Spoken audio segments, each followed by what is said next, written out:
En 1864 Brasil se involucró militarmente en la Guerra Civil Uruguaya en apoyo de Venancio Flores y en contra del Partido Blanco.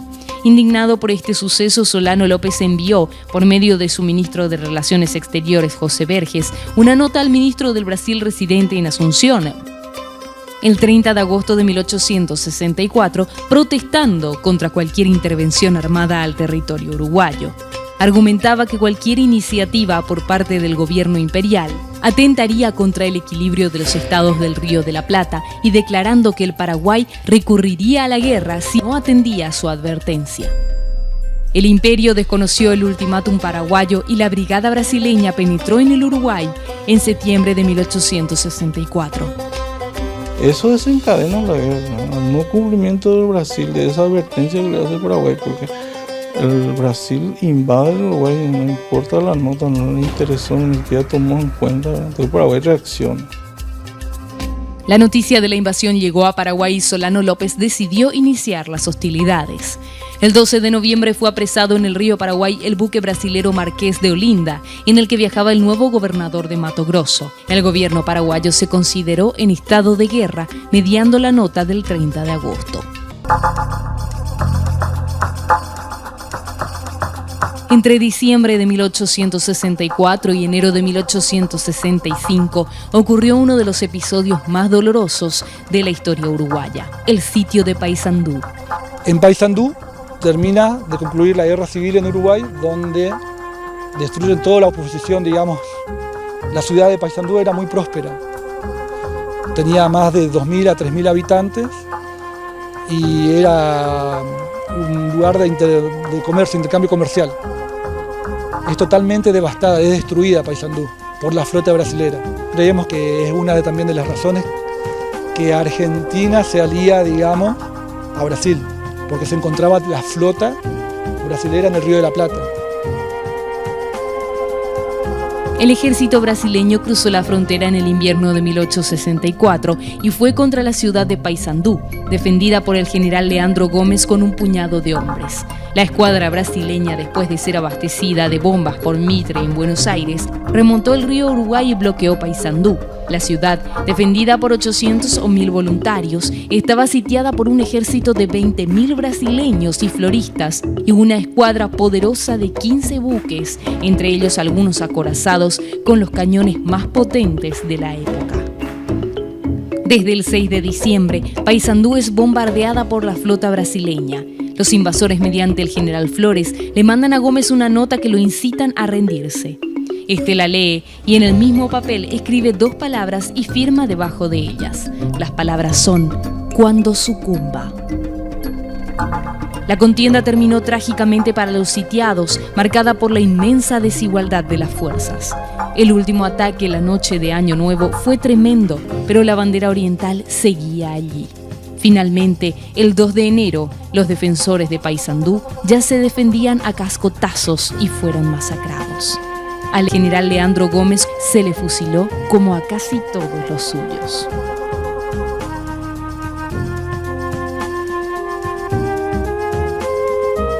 Tras conocerse las noticias sobre el sitio de Paysandú, López decidió pasar a las acciones bélicas y así el 23 de diciembre de 1864 se iniciaron las operaciones contra el Brasil, tomando al imperio por sorpresa al enviar 2 expediciones a Mato Grosso, una fluvial al mando del entonces coronel Vicente Barrios, cuñado del presidente paraguayo, y otra terrestre dirigida por el coronel Isidoro Resquín.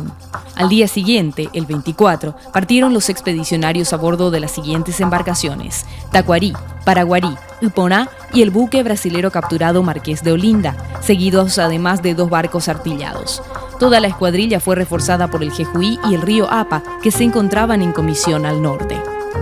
El 26 del mismo mes partía de Villa Concepción, actual ciudad de Concepción, un contingente de alrededor de 3.500 hombres, en su mayoría pertenecientes a la caballería, bajo el mando del coronel Francisco Isidoro Resquín, con la misión de ocupar los territorios comprendidos entre los ríos Apa y Blanco. En este grupo iba el entonces sargento Bernardino Caballero, quien después tendría una destacada actuación durante la guerra. El plan ideado por López era que la columna de Resquín pudiera reforzar y apoyar a las tropas dirigidas por Barrios y al mismo tiempo frustrar posibles desbordes y tentativas de tropas enemigas.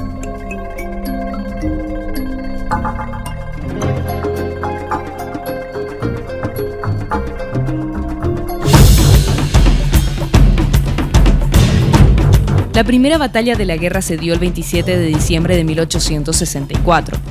Las fuerzas paraguayas atacaron el fuerte de Coimbra con una delegación de 3.200 hombres, protegidos por las embarcaciones de guerra bajo el mando del coronel Barrios. La guarnición brasilera resistió durante 2 días el bombardeo bajo el mando del comandante, el teniente coronel Hermenegildo de Albuquerque Portocarrero, quien después sería nombrado barón del fuerte Coimbra. Cuando las municiones se agotaron, los defensores abandonaron la fortaleza y se retiraron río arriba en dirección a Corumbá. El 29 de diciembre, los paraguayos tomaron Coimbra y una vez establecidas las nuevas posiciones, el coronel Barrios avanzó sobre las guarniciones de Albuquerque y Corumbá. Por disposición del comandante, los vapores brasileños en huida fueron perseguidos por el Iponá y el río Apa, bajo el mando del teniente Andrés Herrero, consiguiendo esta expedición dar alcance a la flota enemiga y batir a unos vapores, hundiendo y apresando otros. Después de ocupar el fuerte abandonado, las fuerzas paraguayas avanzaron rumbo al norte y el 1 de enero de 1865 tomaron sin lucha el presidio de Albuquerque. En Corumbá se hallaba el coronel Carlos de Oliveira con 500 soldados y artillería en las fortificaciones de Corumbá. Pero el 2 de enero Oliveira y los oficiales de la plaza abandonaron Corumbá rumbo a Cuyabá, entrando en ella los paraguayos al día siguiente. Estos, luego de saquearla, fortificaron la población de Corumbá con trincheras de campaña, artilladas con 6 piezas. El límite del avance paraguayo alcanzó el punto denominado Dourados, sobre el río Paraguay al este de la laguna Mandioré. Durante la expedición fueron capturados y hundidos varios vapores y buques brasileros, obteniendo de ellos una importante cantidad de municiones y víveres. Además, las fuerzas paraguayas se apoderaron de diversas piezas de artillería que serían utilizadas durante la guerra.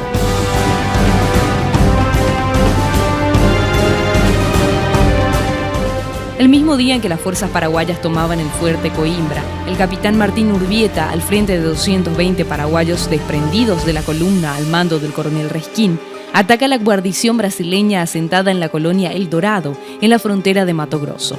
El destacamento fue derrotado tras un breve combate en que resultó muerto el teniente Antonio Juan Ribeiro, comandante de la guarnición. El 2 de enero de 1865, las fuerzas comandadas por el coronel Resquín ocupan la población brasileña de Nioaqué, derrotando a las tropas del coronel José Díaz da Silva. Prosiguieron luego hasta capturar e incendiar el fuerte de Miranda, en donde encontraron resistencia de indígenas caduveos. Enviaron luego un destacamento hasta Coxim, población tomada en abril de 1865. A pesar de las victorias obtenidas, las fuerzas paraguayas no continuaron su marcha hasta Cuyabá, la capital de la provincia, en donde el ataque inclusive era esperado. La estrategia de López de atacar Mato Grosso fue muy cuestionada, ya que aparentemente se perdió tiempo al dirigir las fuerzas a una zona donde no había amenaza. Sin embargo, lo que el presidente paraguayo hizo fue consolidar la soberanía paraguaya en un territorio en litigio, además de prever un posible ataque por la retaguardia. En abril de 1865 sale de San Pablo un contingente de cerca de 10.000 personas al mando del coronel Alfredo de Moraes Camisão, que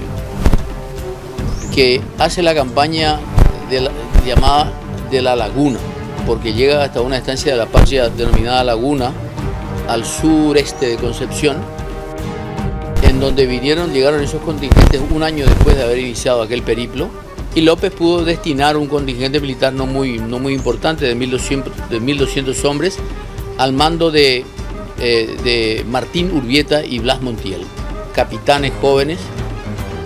No nos olvidemos que los militares paraguayos se fueron haciendo al compás de la guerra y casi todos ascendían después de cada batalla, llegando al caso de José Vicente Mongelos Vasconcelos, que a los 21 años tenía el grado de coronel, siendo el coronel más joven del ejército paraguayo en campo de batalla. Panchito López fue más joven que él, pero él obtuvo sus preseas en el gabinete de su padre.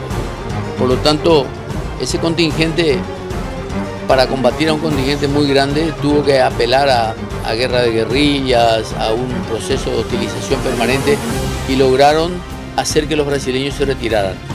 Esa retirada se conoció como la retirada de Laguna en 1867, termina a finales de julio de 1867 con una gran y resonante victoria paraguaya, muy poco comentada en los anales de la Guerra de la Triple Alianza. Y eso demostró que había cosas que hacer en el Mato Grosso antes de iniciar o de intensificar las campañas en el Frente Sur. esa campaña de Mato Grosso se inicia y termina de manera fulminante con victorias paraguayas, pero recordar nada más que desde 1633, con el descubrimiento de materiales de oro en Cuiabá, los brasileños se habían aposentado firmemente en el Mato Grosso, al punto que los últimos gobernadores paraguayos que hicieron construir los fuertes, el fuerte Olimpo y el fuerte de San Carlos de Lapa, se cuidaron muy bien, y hay órdenes específicas de no trasponer la línea del APA, porque esos ya eran territorios portugueses. Por lo tanto, lo que López hace también es una reivindicación de los tratados de límite firmados entre el Imperio Portugués y el Imperio Español en el famoso Tratado de San Ildefonso de 1777, que determinaba una línea demarcatoria completamente diferente, dejando en posesiones paraguayas los territorios que ocuparon los paraguayos en la campaña del Mato Grosso. Para López fue un acto de reivindicación. Esa es una larga historia que está muy bien registrada en distintos libros del capitán Aguirre, de Azara, etcétera, donde denuncian permanentemente la indiferencia portuguesa a que los tratados se llevaran a la práctica por los oficiales demarcadores. No se olviden ustedes que Azara y Aguirre fueron oficiales demarcadores del Imperio Español que vinieron a poner en el territorio los elementos físicos de separación entre el Imperio Español y el portugués en el momento tras la firma de aquel tratado. Por lo tanto, López hace un acto de reivindicación, independientemente de que haya perdido tiempo, lo que sea, y se incauta de un montón de materiales, etcétera, para la utilización. Y sobre todo, se evita la sorpresa desagradable de tener que enfrentar a una fuerza por la retaguardia. Entonces, ahí se inicia la campaña del Mato Grosso y termina casi inmediatamente. Se reinicia en abril del 67, cuando Alfredo de Moraes Camisón es enfrentado por Blas Montiel y Martín Urbieta. Pero inmediatamente después ya las contingencias de la guerra demandaron la presencia de los paraguayos que habían quedado allá, y además que habían quedado con fuerzas muy exiguas, y son desalojados finalmente bajo el mando de Romualdo Núñez. Con las acciones llevadas a cabo en Mato Grosso, se daba inicio a la guerra. Las reacciones no se hicieron esperar, y de este modo comenzaron los enfrentamientos que teñirían de sangre al Río de la Plata. Nunca nosotros nos hemos empeñado en campañas de conquista ni de sometimiento de otros pueblos, ni nada por el estilo. Yo niego rotundamente eso de Paraguay haya querido dominar a otros pueblos, haya querido esclavizar a otros pueblos, sino sencillamente era defendernos contra una agresión. Estaba más que probada la existencia de un complot contra el Paraguay, y si fuera que pretendían la libertad, la civilización y la felicidad del pueblo paraguayo, no se hubieran llevado los archivos y los caudales que también se llevaron de Piribebuy, y en este caso hay un inventario de los mismos archivos brasileños que cuentan la cantidad de cajas que se llevaron con los respectivos patacones, libras o lingotes de oro que tenía cada una de las cajas. Sin contar desde luego que muchas de esas listas habrán sido alteradas por los propios interesados en ocultar el verdadero cargamento que se llevaron. De manera que ya no queda duda de que la guerra no fue solamente contra el Paraguay, sino que fue contra el federalismo argentino y las nacientes repúblicas sudamericanas del Plata, que buscaban otros caminos distintos a los que proponían los imperios dominantes en el mundo en ese momento. Evidentemente el Paraguay, con el peso de la derrota, siguió, algunos cómodamente y otros no tan cómodamente, pero obligadamente, las directivas que mandaron los ocupantes del territorio nacional, y nos inculpamos de las cosas que no hicimos y de las responsabilidades que no tuvimos. Está más que probado que Paraguay ni López tuvieron nada que ver con el inicio de la Triple Alianza. Hasta hoy, algunos estudiosos afirman que la causa principal del estallido de la guerra fue la visión equivocada de Francisco Solano López sobre los acontecimientos en el Río de la Plata. Dan a entender que el mariscal se dejó influenciar por intrigas y adulaciones, lo que no le permitió obtener una visión objetiva. Sin embargo, los documentos indican otra realidad. La verdad es que tanto el Imperio del Brasil como la Argentina de Mitre venían gestando una alianza que no podía terminar de otra manera que un conflicto bélico contra el Paraguay. Revisemos los hechos. Primero, El 18 de junio de 1864, en un lugar conocido como Puntas del Rosario, se realizó la firma de un tratado entre el ministro argentino Rufino de Elizalde, el ministro imperial Antonio Saraiva y el general Venancio Flores por el Uruguay, además de los representantes del gobierno oriental, Andrés Lamas y Florentino Castellanos. Este acuerdo sirvió para resolver las dificultades entre el gobierno de Uruguay y los revolucionarios al mando del general Flores, con la garantía del Brasil y la Argentina. Y para legitimar el acuerdo, la firma se realizó en presencia del ministro inglés Edward Thornton. Este tratado sería llamado por algunos historiadores como la verdadera Triple Alianza, ya que la firma también ponía las bases de un acuerdo contra la supuesta amenaza que representaba el Paraguay para la región. Segundo, 2 meses después, el 22 de agosto, se firmó un protocolo entre los ministros Saraiva del Brasil y Elizalde de la Argentina. El mismo consistía en un acuerdo entre el gobierno de Mitre y el Imperio en la intervención en los conflictos internos del Uruguay con el fin de quitar al Partido Blanco del gobierno y presidir supuestas elecciones libres que pudieran llevar al general Flores al poder, bajo el pretexto de mantener la independencia territorial y la soberanía de la República del Uruguay. Además, el nuevo protocolo autorizaba a las fuerzas brasileras a ingresar por el territorio argentino para cumplir el cometido. Tercero, en octubre del mismo año entró en vigencia un protocolo firmado por el canciller Elizalde de Argentina y José Pereira Leal del Brasil, en el cual se declaró que la violación del territorio argentino por tropas del Paraguay sería considerada motivo de una acción bélica por parte del gobierno de Buenos Aires, y esta a su vez contaría con la ayuda del Imperio para salvaguardar el desenvolvimiento del progreso y bienestar de los países del Río de la Plata. De este modo, la violación del territorio argentino por el Paraguay era la condición puesta para formalizar la Triple Alianza.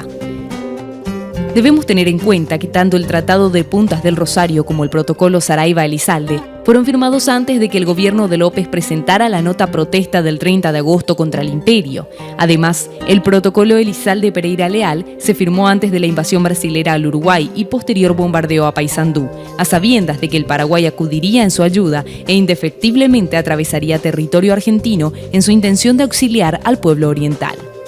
Estos acuerdos revelan que el Imperio del Brasil ya había orquestado, en complicidad con Bartolomé Mitre, una guerra contra el Paraguay. La asociación entre los gobiernos de Buenos Aires y Río de Janeiro para la incursión de las fuerzas militares del Imperio en el conflicto interno del Uruguay fue el factor detonante de la Triple Alianza.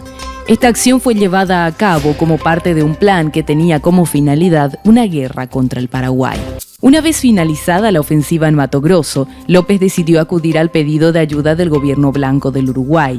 Así, por recomendación del general Urquiza, el 6 de febrero de 1865, Luis Caminos, mensajero especial de la Cancillería paraguaya, entregó al ministro Elizalde la nota del gobierno de López, por el cual solicitaba al gobierno de Mitre la autorización para cruzar por tierras argentinas. El presidente Mitre, alegando la neutralidad de Argentina en el conflicto uruguayo, decidió negar el permiso a los paraguayos. Sin embargo, días después, autorizaría a la flota imperial brasilera a que atraviese el río Paraná con el fin de posicionarse para un eventual avance hacia Asunción por el río Paraguay. El 15 de febrero, el general López convocó a un congreso extraordinario a realizarse en marzo. Hay que mencionar que según la constitución imperante en la época, el Congreso no tenía vida como institución permanente, sino que los diputados debían ser electos por el pueblo para cada sesión. 5 días más tarde, el 20 de febrero, en el marco de la revolución en Uruguay, los ejércitos de Venancio Flores y del Brasil ingresaban a Montevideo consolidando la victoria del Partido Colorado en el poder. El 5 de marzo de 1865, el Congreso Extraordinario abría sus sesiones con el propósito de considerar la crisis en la cual se había envuelto el país. La Asamblea confirió a Solano López el grado de mariscal de los ejércitos del Paraguay y se le solicitó que no fuera a la vanguardia de las tropas en resguardo de su vida, al tiempo que se autorizaba al gobierno a contraer un empréstito de 20 millones de pesos fuertes en el exterior para la defensa nacional. Se aumentó el número de brigadieres generales y se creó la Orden Nacional del Mérito. El 18 de marzo de 1865, el Congreso, con aclamación y unanimidad, aprobó la conducta desempeñada por el Ejecutivo frente al Brasil y autorizó la declaración de guerra a la Argentina. El 29 de marzo, el ministro de Relaciones Exteriores del Paraguay, José Verges, suscribió la nota de declaración de guerra al gobierno argentino y la misma llegó a manos de Mitre el 8 de abril. La noticia de la declaración de guerra sería conocida en Asunción a finales de marzo, mientras que en Buenos Aires Mitre decidió ocultar la información hasta un momento más oportuno. Antes de la negativa de Mitre, el plan de López era concentrar sus fuerzas en la costa del río Uruguay para atacar directamente al Brasil o ingresar a territorio uruguayo. Pero una vez declarada la guerra a la Argentina, se debía evitar que el ejército argentino se interponga al avance paraguayo, efectuando una maniobra de distracción mientras se producía el avance por la costa del río Uruguay. El medio elegido fue ocupar la ciudad de Corrientes, estrategia que además permitiría controlar el curso superior del río Paraná, dejando abiertas las comunicaciones a través del río Paraguay. En abril, el mariscal decide establecer dos frentes de avance ofensivo.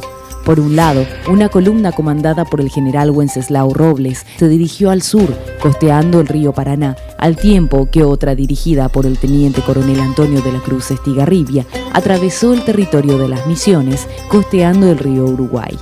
Ambos avances son conocidos como las campañas de Corrientes y Uruguayana, respectivamente.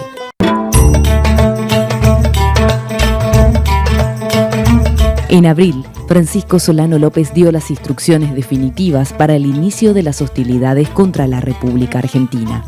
El mismo día, salió de Asunción una escuadra naval de 5 vapores comandada por el capitán de fragata Pedro Ignacio Mesa para unirse a la División del Sud, comandada por el general Wenceslao Robles.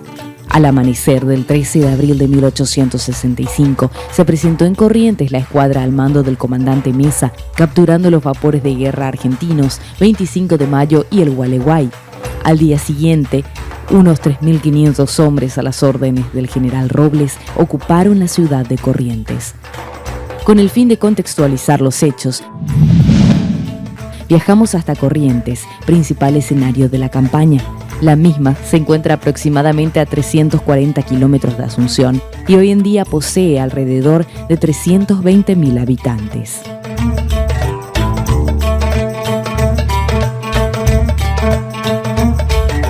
Estamos en la Plaza 25 de Mayo de la ciudad de Corrientes, un sitio de gran importancia para los paraguayos, habida cuenta que la fundación se produce en los primeros espasmos expansivos de Asunción entre 1570 y 1580, cuando se fundan otras ciudades, Santa Fe, Buenos Aires, etc. Corrientes estuvo con un gran sentido de identidad, de pertenencia, también por su ubicación especial en la confluencia de los dos ríos y camino a Buenos Aires, y también fue ganada por los conflictos que generó la guerra del Paraguay contra la Triple Alianza.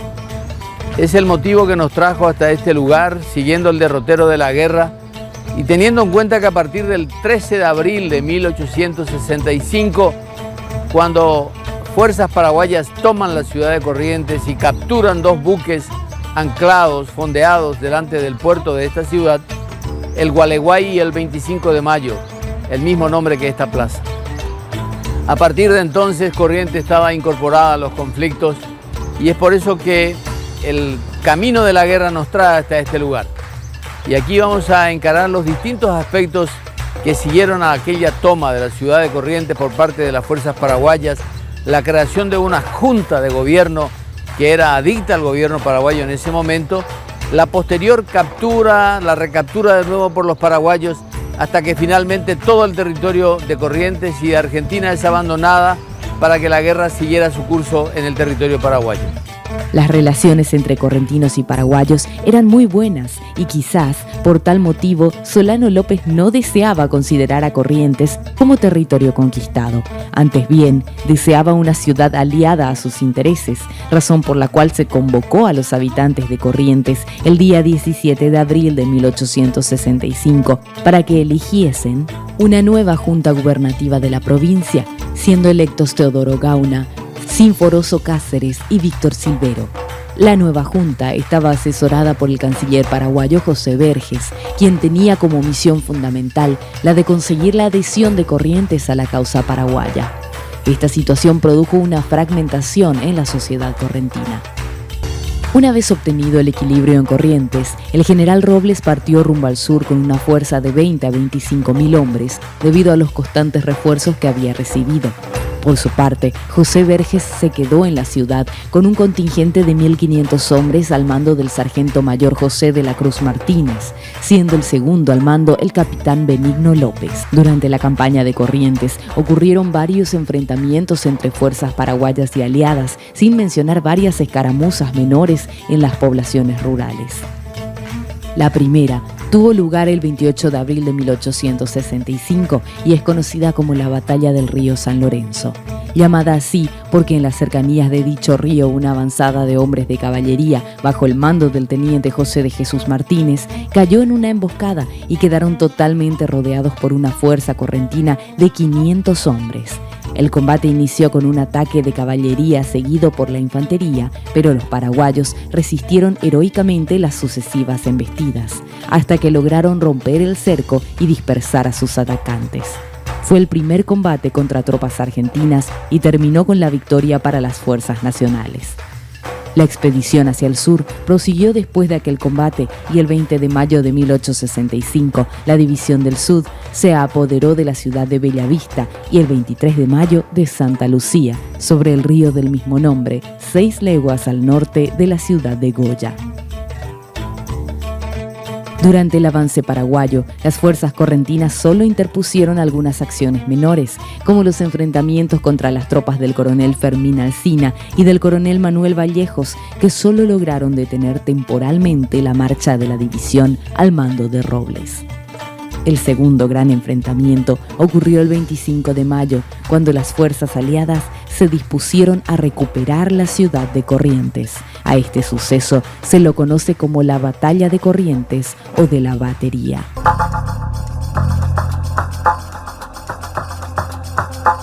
Para la conquista de la ciudad, el alto mando de la Triple Alianza dispuso una expedición conformada por 19 barcos de guerra bajo el comando del vicealmirante Francisco Manuel Barroso, además de las tropas del primer cuerpo de ejército al mando del general Wenceslao Paunero, totalizando una fuerza de 4.000 hombres.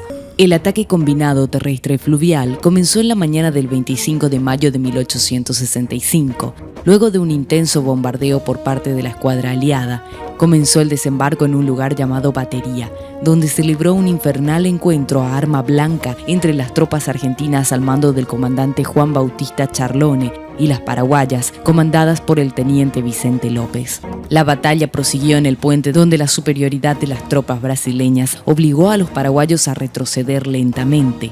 El sargento mayor José de la Cruz Martínez, durante la tarde tuvo que ordenar el repliegue a las afueras de la ciudad. Esa misma noche los aliados ocuparon Corrientes y acamparon en la Plaza 25 de Mayo. Los enfrentamientos ocurridos se cobraron la vida de 120 paraguayos y 69 del bando aliado.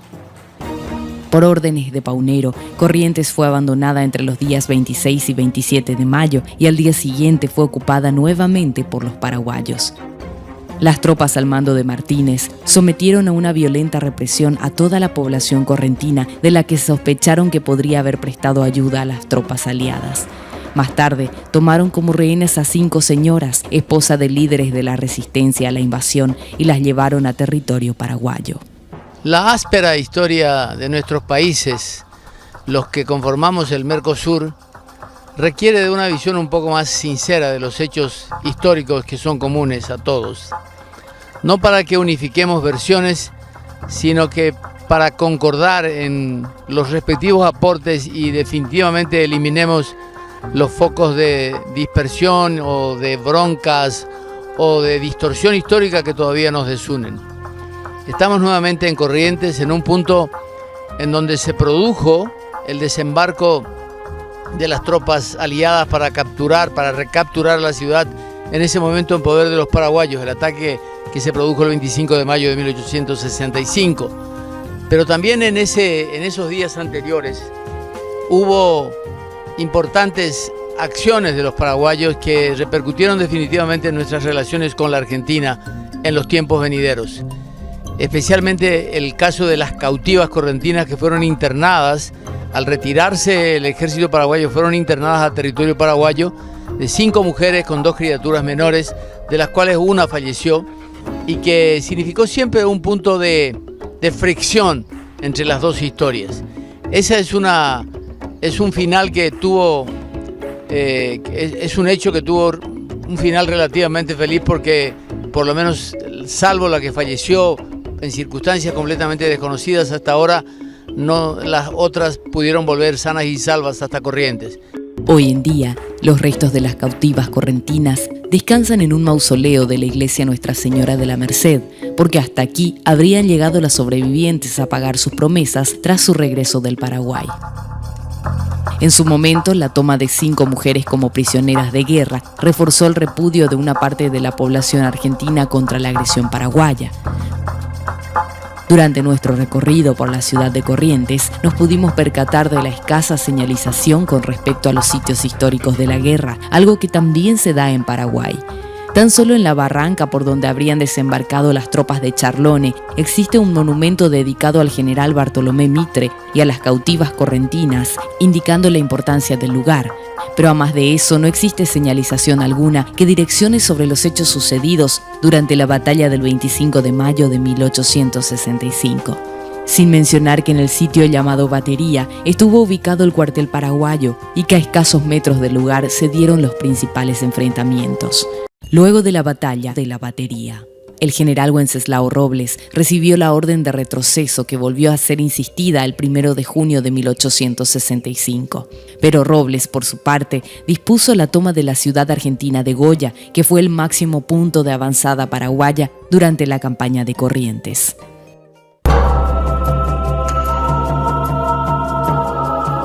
El 9 de julio de 1865, el mariscal López abandona Asunción, a donde nunca más volvió, rumbo a Humaitá, con el fin de dirigir la guerra desde ahí. Tras su llegada al día siguiente, López organizó un plan de ataque a la flota brasileña, que bloqueaba el paso de las naves paraguayas por el Paraná. Brasil en ese momento estaba bastante mejor armado, ¿verdad? Porque lo que Brasil tenía unas 8 cañoneras de fabricación inglesa y fabricación brasileña y fabricación francesa en el río Paraná, ¿verdad? Que estaban bloqueando. Eran 8 cañoneras inglesas, ¿verdad? 8 cañoneras. Paraguay tenía un solo buque de guerra, que era el Tacuarí, que había traído en 1853, se había fabricado especialmente para el Paraguay en Europa, en Inglaterra, ¿verdad? Y con ese es nuestro único buque de guerra. Juntó otros 7 buques mercantes a los cuales le adicionó cañones. Es muy diferente un buque mercante que un buque de guerra, ¿verdad? Brasil tenía buques de guerra. Solano López tenía la idea de apoderarse de la escuadra brasileña mediante un golpe de audacia, cuya dirección encomendó al capitán de fragata Pedro Ignacio Mesa, en combinación con las fuerzas de tierra, que debían colocarse estratégicamente durante la noche en las barrancas cercanas de las naves enemigas bajo el mando de los sargentos mayores José Dubigis Díaz y José María Brugués. El plan era muy audaz. Fíjense, Paraguay había ocupado Corrientes. Imagínense el Paraná. A un lado está en el margen, si uno va bajando en el margen, digamos, cuando baja sobre el río, en la margen izquierda está el Corrientes, en la margen derecha está el Chaco. La flota brasileña estaba sobre el Chaco, porque Paraguay había ocupado toda la costa de Corrientes. La ciudad de Corrientes era paraguaya, ¿verdad? Entonces, el plan paraguayo era caer en la madrugada sobre los buques brasileños antes que se den cuenta, pues estaban la gente en tierra realmente, y capturar los buques brasileños. Ese era el plan.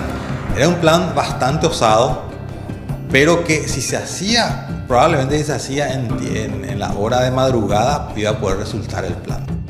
La operación de ataque a la escuadra imperial, fondeada en Riachuelo, fue establecida a la madrugada con el fin de abordarla sorpresivamente, pero una avería del buque Iberá y el tiempo que se tardó en repararlo hizo que se perdiera con ello el factor sorpresa. Ya no podía cumplirse el plan inicial. Entonces salen los buques a la noche, creo que las 22 horas de la noche del 10 de junio para que la batalla sea el 11, y salen muy tarde ya. ¿Por qué? Porque hubo un último cambio de planes, que como Paraguay no tenía suficientes cañones, entonces iban a llevar 6 de los buques paraguayos, iban a llevar 6 chatas a remolque. La chata era una balsa, prácticamente una balsa que tenía un cañón encima. Con eso Paraguay pensaba mejorar un poquito la cantidad de cañones que tenía, pues le superaban los brasileños, ¿verdad? Entonces Paraguay esa tarea de atar las chatas a los buques le llevó más tiempo de lo necesario. Las naves partieron cerca de las 11 de la noche más o menos, ¿verdad? Y además pasó un incidente que debería haberse, que fue uno de los buques paraguayos, que era hélice, un solo buque paraguayo, hélice, perdió su hélice por el tornillo, se le salió. Entonces toda la flota se detuvo a esperar que ese buque trate de repararse. No se pudo reparar y después siguió la flota. Cuando la flota siguió ya era la 1, a las 2 de la mañana. ¿Qué pasaba? Estos retrasos hicieron que la flota paraguaya apareciese muy tarde. Eran las 9 de la mañana del 11 de junio de 1865, cuando se avistaron ambas escuadras y comenzó la batalla naval más grande llevada a cabo en aguas sudamericanas. En el río uno puede divisar, como el río es plano, ¿verdad? Uno divisa allá como a 4 o 5 kilómetros, divisa ya cuando se acerca un buque. Los brasileños ya desde la distancia de 5 kilómetros divisaron que venían los paraguayos, ¿verdad? Y se aprontaron en sus buques. Empezaron a levantar el vapor de sus buques y toditos abordaron sus barcos desde el Chaco donde estaban, digamos, pernoctando. Abordaron sus buques y ya nos esperaron preparados. Ese fue el problema. Ahí uno dice, ¿qué hubiese pasado? Lo que, al no ser de madrugada, el capitán Pedro Ignacio Mesa y el capitán Gil debían haber abortado el ataque, ¿se entiende? Pero era tal, digamos, que increíble, era en la guerra del 70, es una desgracia militarmente, ¿verdad? Porque el comandante no tenía, digamos, la potestad de abortar. Lo que ordenaba que se ataque y había que atacar en cualquier circunstancia, aunque las circunstancias sean totalmente negativas, ¿verdad? Era totalmente, o sea, los hombres se sentían impotentes para contrariar las órdenes del López. Entonces, un ataque a todas luces que iba a ser un fracaso, igual llevaron adelante. Aunque se perdió el factor sorpresa y el amparo de la oscuridad de la madrugada, el comandante Mesa ordenó el ataque de la escuadra imperial, comandada por el comodoro Francisco Manuel Barroso da Silva, y el combate naval empezó con nutridas descargas de artillería que hicieron mellas en uno y otro bando. La flota paraguaya pasa frente a la brasileña, ahí se hace el primer intercambio grande de disparos. Ahí ya Paraguay pierde un buque, el Jejuí, que le parten, la artillería brasileña superior a la paraguaya le parte la caldera. Y ya no le queda más a la flota paraguaya que ir contra la costa, digamos la costa izquierda, sería la costa izquierda, y refugiarse debajo de los cañones que tenía Brugués. Como la costa corriente era totalmente paraguaya, pues estaba ocupado, entonces el coronel José María Brugués, que era un habilísimo artillero, había llevado todas sus tropas de infantería y artillería y puso sobre las barrancas del riachuelo. Entonces la flota paraguaya se colocó a la protección de esos cañones, ¿verdad? En ese momento la flota brasileña empieza a levantar vapor y va a perseguir a la flota paraguaya. Y ahí ahí tiene lugar la batalla. Lo interesante es que cuando la flota brasileña se acerca a la flota paraguaya, Brugués con sus cañones desde la costa empieza a dispararle, ¿verdad? Y ahí prácticamente uno de los buques brasileños, el Jequitinhonha, que se llama, un cañonero inglés brasileño, ¿verdad? Encalla y prácticamente Brugués lo deja fuera de combate con sus cañones de la costa, ¿verdad? Luego la flota brasileña pasa por enfrente de los cañones, tiene muchas averías, ¿verdad? Y retoma y empieza a atacar a la flota paraguaya. Ya la flota paraguaya tiró anclas prácticamente y quedó ahí a la espera de la flota brasileña. Entonces la flota brasileña empieza a atacar a la flota paraguaya. El buque insignia de los brasileños, que es el Amazonas, le embiste al Jejuí y le hunde, ¿verdad? Y ahí empieza un combate barco contra barco, ¿verdad? Los paraguayos, interesante lo que se cuenta, ¿verdad? Que, por ejemplo, el comandante de la flota brasileña era el capitán de mar y guerra Barroso. Se rumoreaba que el capitán Barroso, cuyo buque insignia era el Amazonas, había perdido totalmente la cabeza, o sea, se quedó desesperado por el combate, ¿verdad? Y se refugió en su camarote. Y el que verdaderamente guió la flota brasileña era lo que se llama un práctico, el piloto. Un piloto que era un correntino, un italiano correntino, Bernardino Guastavino se llama. Y él manejó entonces el buque Amazonas. Y en los combates navales de esa época no había radio, no había comunicación. Las comunicaciones eran por banderilla entre buque y buque. ¿Qué hacen las naves? Le siguen al buque almirante. Entonces, el Bernardino Guastavino manejaba el buque Amazonas y todos los brasileños le seguían a él. Así funcionaban los combates navales en esa época, hasta cuando apareció la radio en 1900 más o menos, ¿verdad? Y Thompson dice en su esquema que el Brugués hacía disparo desde la barranca, ¿verdad? Y los paraguayos disparaban lo que podían, sus cañones, los brasileños también, y el humo cubría totalmente el río. Era una cosa que no se veía nada. Entonces los buques trataban de encontrar al enemigo en el medio del humo. Así que el buque Amazonas con este guastavino le embiste al Jejuí, luego le embiste al Marqués de Olinda y luego le va embistiendo así y hunde 4 buques paraguayos. El Jejuí, el Marqués de Olinda, después el Paraguarí también se hunde y otro buque más, ¿verdad? Y los paraguayos ven un buque brasileño, el Parnaíba, que se separó del grupo, ¿verdad? Y se lanzan, tanto el Paraguarí, el Tacuarí y el Marqués de Olinda, se lanzan contra ese para tratar de capturarlo, para tratar de por lo menos cumplir el primer plan que habían tenido, ¿verdad? Saltan los paraguayos sobre ese buque, ¿verdad? Se hace un combate en la cubierta, un combate muy brutal, ¿verdad? Los paraguayos consiguen matar a 3/4 partes de la otra parte de la tripulación se mete adentro del buque, ¿verdad? Los paraguayos le matan 3/4 partes de la tripulación con un combate al arma blanca ahí encima, ¿verdad? Con mucha valentía. Y el barco encalla en la costa, este barco Parnaíba brasileño, ¿verdad? Y los paraguayos habían capturado un barco brasileño, estaban contentos por eso, ¿verdad? Pero los otros barcos brasileños se le acercaron viendo que había pasado esto. Y como la tripulación brasileña se había metido bajo cubierta, los buques que se acercaron brasileños dispararon sus cañones sobre la cubierta del barco brasileño y casi le matan a todos los paraguayos. Entonces, de nada sirvió haber capturado el Parnaíba. El combate había durado como de las 9 de la mañana, como 4 horas ya, ¿verdad? Para esa hora los paraguayos se dieron cuenta que ya tenían perdida la batalla. Durante el combate, cayó gravemente herido el comandante Mesa, quien moriría después en Humaitá. Le sucedió en el mando el capitán Remigio Cabral, que más tarde ordenó la retirada de la escuadra paraguaya. Los brasileños intentaron perseguir a las naves paraguayas, pero desistieron debido a que la batería de Brugués intensificaba su fuego sobre la escuadra brasileña, que también quedó maltrecha. Entonces se retira el Tacuarí, se retira el Pirabebé, el Iporá y otros más se retiran y el resto son totalmente hundidos. Entonces la batalla fue un fracaso para el Paraguay. Los paraguayos combatieron, Thompson dice que combatieron denodadamente. Fue increíble la forma con la bravura que combatieron los paraguayos. Contra barcos y armas infinitamente superiores. Los brasileños nos pasaban 3-1 más o menos, ¿verdad? Y finalmente los paraguayos consiguieron retirarse y con 4 buques nada más. Los brasileños perdieron un barco y tuvieron otros 2 averiados. Y fue un triunfo, consiguió mantener el cierre en el río Paraguay. Habrán habido la batalla habrá tenido como 400 muertos más o menos entre ambos, tanto brasileños como paraguayos, ¿verdad? Los brasileños decían que los paraguayos peleaban como unos demonios porque el combate era terrible. Y la flota paraguaya, lo que quedó de la flota de los 4 buques, se retiraron hasta Humaitá, ¿verdad? El capitán Pedro Ignacio Mesa estaba muy mal herido porque se combatía con los cañones y después desde los mástiles de los buques brasileños, con los fusileros, los soldados de infantería marina disparaban sus fusiles y la matanza era inmensa. El único que tuvo un buen papel en la batalla de Riachuelo no fue los marinos, fue Brugués desde la costa. Él fue el que consiguió la mayor victoria, hundir un barco brasileño, consiguió hundir un barco desde la costa con sus cañones. O sea que el único que recibió una condecoración por la batalla de Riachuelo fue digamos, vamos a decir, el destacamento de artillería a pie de José María Brugués.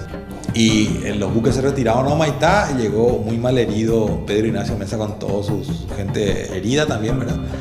Y López le hubiese hecho fusilar, porque qué culpa tenía, ¿verdad? Pero era un plan ya muerto desde el principio, le hubiese hecho fusilar si no muriese por su herida, ¿verdad?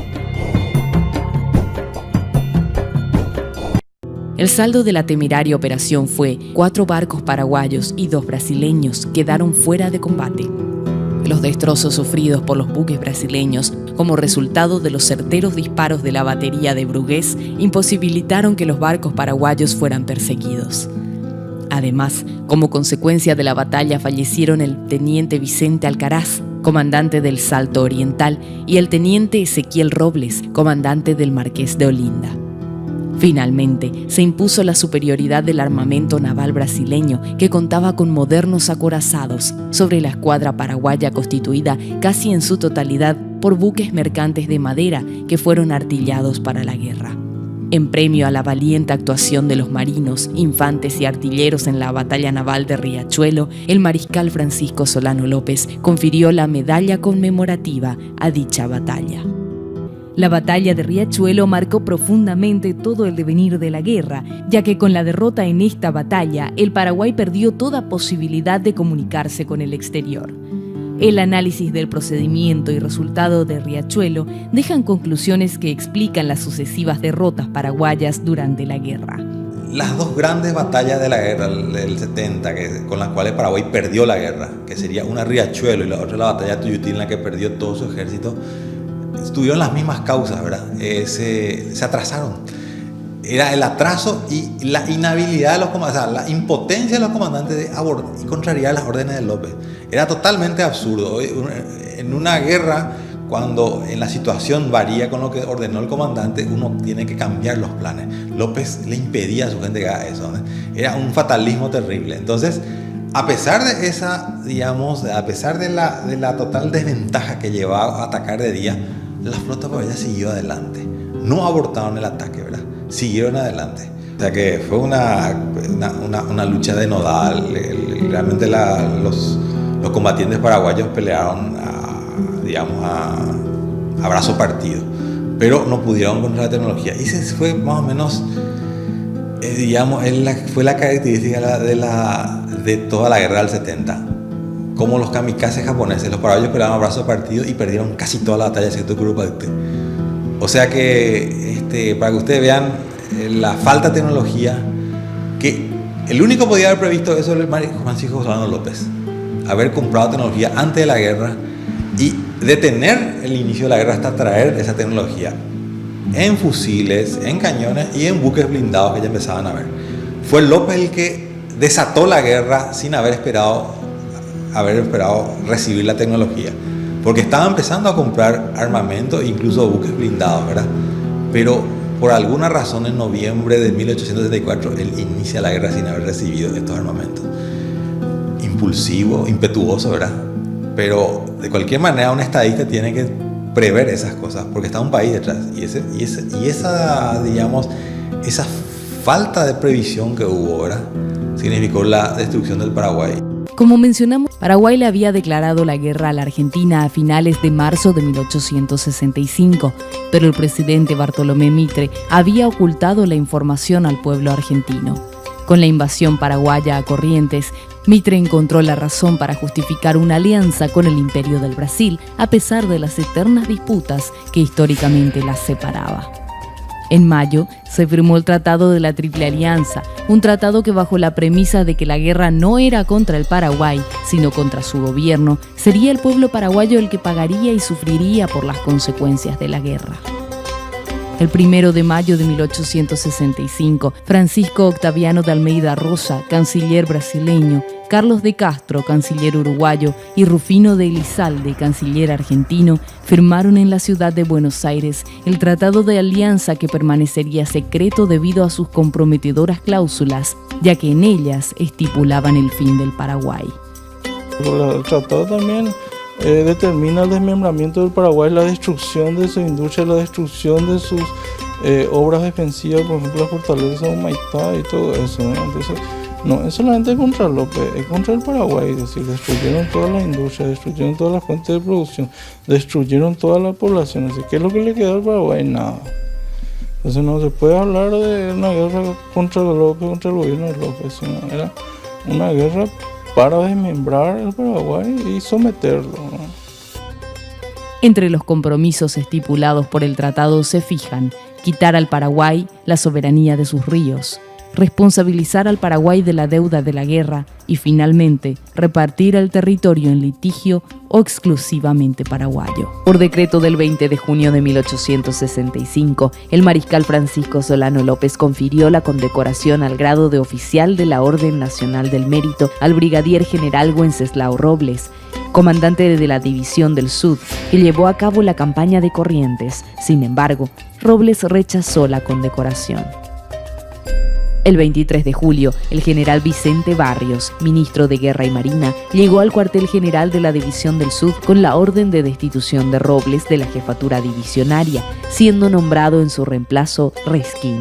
El general Robles fue enviado a Humaitá, donde se le instruyó un sumario por las acusaciones graves que pesaban sobre él. Según cuentan las anécdotas, el general Robles, estando en plena campaña al mando de la División Sud, se pasaba el día bebiendo ron y coñac, perdiendo los estribos en reiteradas ocasiones y demostrando una total falta de respeto al cargo que ocupaba. Después de ser juzgado por un tribunal militar, el 6 de enero de 1866 fue sentenciado a ser pasado por las armas porque ha faltado a sus deberes de su alta posición y a la confianza del gobierno. 2 días después se dio cumplimiento a la sentencia y con él también fue fusilado el sargento mayor José de la Cruz Martínez, que comandaba la guarnición de Corrientes durante el combate del 25 de mayo de 1865.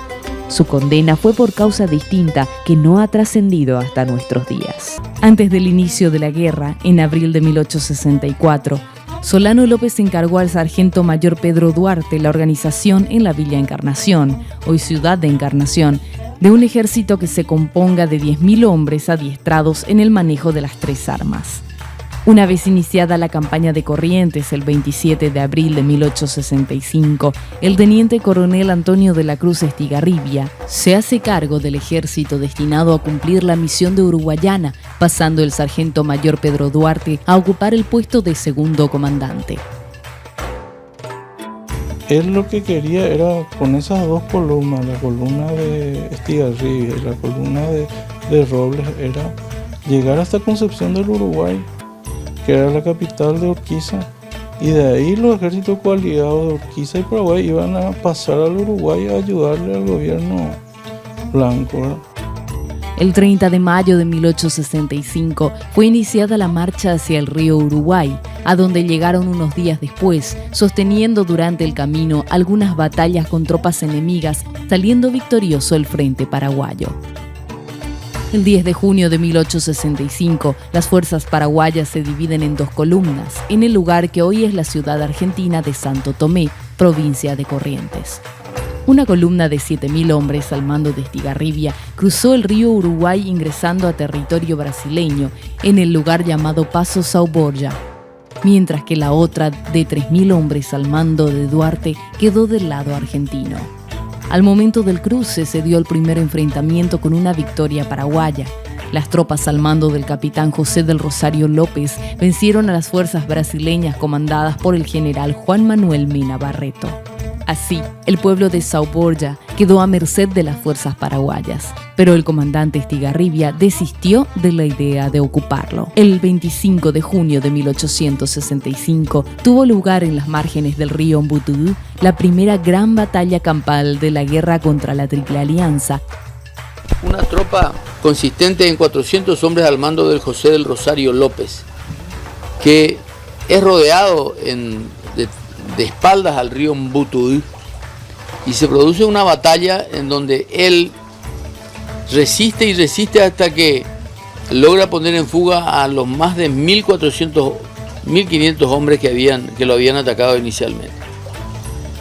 Entonces creo que estaba al mando de un coronel Ferreira, la tropa brasileña, que es objeto de juicio militar por la humillación de haber sido derrotado por una fuerza exigua de paraguayos. Dentro de las filas paraguayas quedaron solo 160 hombres en pie. Por su parte, los brasileños sufrieron cerca de 1.000 bajas. El capitán José del Rosario López, en reconocimiento a su valor, fue ascendido a sargento mayor. Verificado el pasaje del Uruguay, las 2 columnas debían avanzar paralelamente en ambos lados del río y debían encontrarse posteriormente frente a Uruguayana, donde actuarían en forma conjunta. El 28 de julio, el general Venancio Flores parte de Concordia con un contingente de 4.500 hombres de las 3 armas para hacer frente a las tropas de Estigarribia y anular su progresión. Ese mismo día, Estigarribia recibe órdenes del mariscal indicando que una vez que llegue a Uruguayana se haga de víveres y parta inmediatamente sin acampar en el pueblo para no ser rodeado de tropas enemigas. Pero contrariando las órdenes del alto mando castrense, Estigarribia acampa en el pueblo en fecha 5 de agosto. En tanto, el mayor Duarte, que había ocupado la villa de San José de Restauración, hoy ciudad de Paso de los Libres, el 2 de agosto tomó conocimiento de la proximidad de las fuerzas del general Flores y comunica esta situación a Estigarribia, quien al parecer rehúsa creer dicho informe y sigue acampado en el pueblo. Ante la noticia de que una gran cantidad de tropas enemigas iban en su busca, Duarte pidió ayuda a su superior, el general Estigarribia, quien le mandó contestar: dígale al mayor Duarte que si está con el ánimo caído, venga a hacerse cargo de la fuerza de Uruguayana, que yo iré a librar la batalla. Insultado, Duarte se preparó a dar batalla sin ayuda alguna. Días después, las fuerzas al mando de Flores incorporaron a las tropas de Paunero y Paiva, reuniendo en total cerca de 12.000 hombres, casi 4 veces la fuerza de Duarte. Los paraguayos abandonaron Paso de los Libres y tomaron posiciones en las barrancas del arroyo Yataú.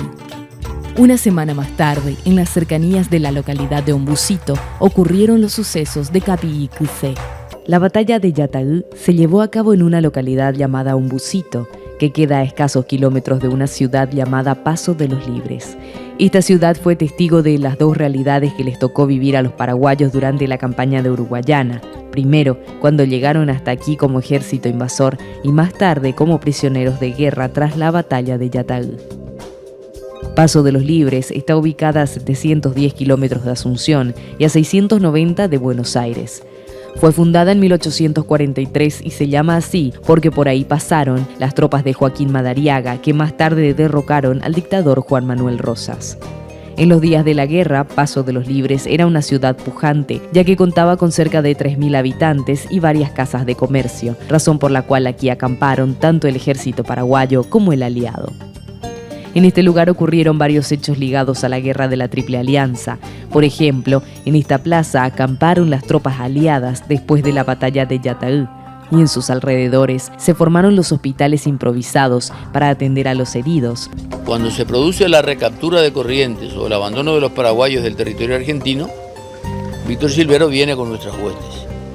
Y es uno de los pocos que permanece al lado de López. Era una persona de gran versación, de altos conocimientos, y según la crónica de Efraín Cardoso, López en la noche antes le pide de que él está en mejores condiciones que nadie como para hacer una historia verdadera de la guerra de la Triple Alianza. Aparentemente Víctor Silvero cumple ese cometido tras terminar la guerra. Él fue juzgado en Corrientes, fue condenado a prisión, sale de la prisión y hace esa historia, pero que lamentablemente no conoce la luz pública porque algunos dicen que le robaron, otros dicen que no encontraron más, en fin. Es un material inédito que realmente hubiera sido de una extraordinaria importancia para la dilucidación de un montón de hechos que bajo la lupa de un extranjero aparentemente equidistante podría haber conocido de otros componentes. En la actualidad, Paso de los Libres es una ciudad que posee alrededor de 50.000 habitantes. El turismo es una de sus principales actividades y además registra un incesante intercambio cultural, ya que está a pocos minutos de la ciudad brasileña de Uruguayana, de la cual está separada solo por un puente internacional que atraviesa el río Uruguay.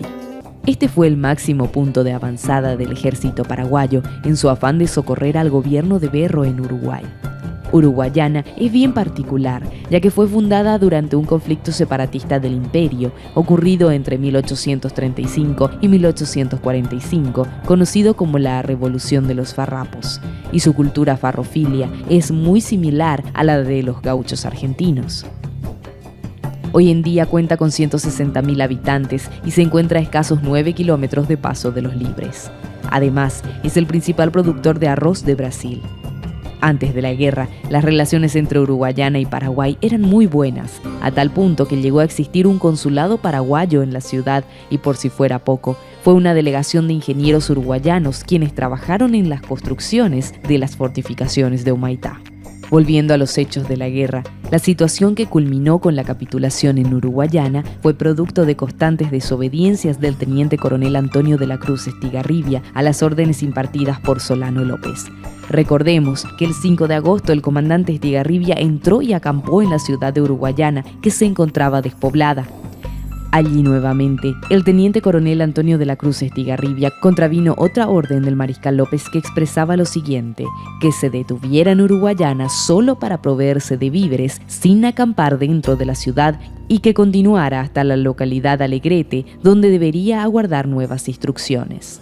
Después de Yataú, Flores atravesó el río Uruguay para unirse a las fuerzas brasileñas al mando del general David Canavaro. Sin mayores dificultades, pusieron sitio a la ciudad de Uruguayana. Poco tiempo después hicieron su aparición Pedro II, emperador del Brasil, y Bartolomé Mitre, presidente argentino. La plaza en la cual firmó su capitulación Estigarribia durante un tiempo se llamó Plaza de la Rendición. Pero por la visita de una delegación paraguaya y para no herir susceptibilidades, decidieron cambiar el nombre por el de Barón de Río Branco. Resulta llamativo que justamente el Barón es hijo de José da Silva Paraños, vizconde de Río Branco, quien además de estar al frente de la delegación de políticos brasileños que amparó el saqueo y las atrocidades llevadas a cabo en Asunción, se apoderó del inmenso tesoro de los archivos nacionales del Paraguay, que después de su muerte donó a la Biblioteca Nacional de Río de Janeiro. En el catálogo de la colección Río Branco, que contiene los archivos públicos del Paraguay, con documentos sobre la historia primitiva de nuestro país, la infiltración portuguesa, las cuestiones de límites y las fechas y los hechos sobre la historia del Río de la Plata, contendría además el acta de la fundación de la ciudad de Asunción en 1537. Todos los archivos de las misiones jesuíticas, únicas en el mundo, con la primera carta geográfica del Paraguay, establecida antes de 1800 por el célebre geógrafo español Félix de Azara. Así, finalizamos la fase ofensiva de la Guerra del 70. Tras la derrota de Yataí y pérdida de toda una división en Uruguayana, Solano López ordenó a sus tropas que se replieguen en territorio paraguayo, dando inicio a la fase defensiva con la campaña de Humaitá, también conocida como Cuadrilátero. En el próximo capítulo hablaremos sobre esta campaña donde se dio la batalla de Curupaití, que tuvo como desenlace la más grande victoria de la historia militar nacional.